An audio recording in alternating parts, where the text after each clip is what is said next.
Okay, be. Bagi nasi daging be. Daging. Alright. Nasi daging ada apa be? Sama macam nasi ayam tadi ke? Sama dengan nasi ayam. Cuma beza buat ayam buat daging aja. Okey. Pakai daging apa tu be? Ini daging. Daging hitam. Daging hitam. Ha. Alright.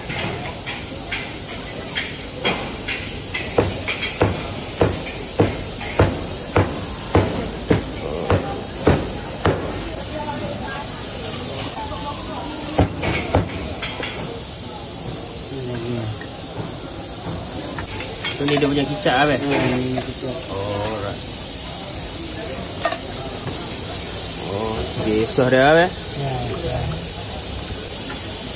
Sama dengan nasi ayam tu je lah. Okey, siap dah be? Ha, ni.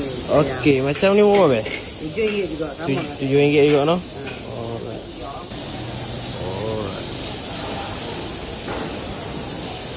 Nasi ayam dua be? Buah Betul.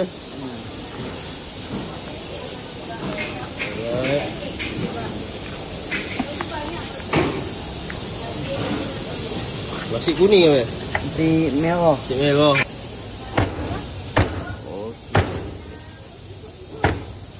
Okey.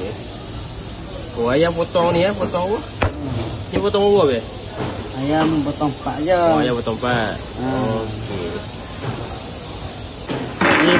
Ni asyuk si ayam eh? Oh lah. Okey.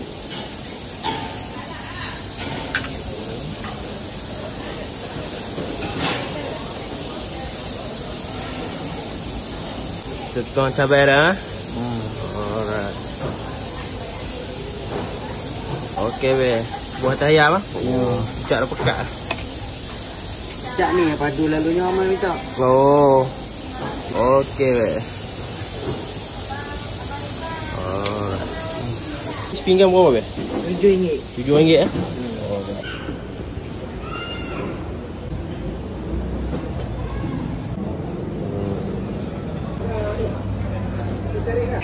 Ya, jadi malam ada.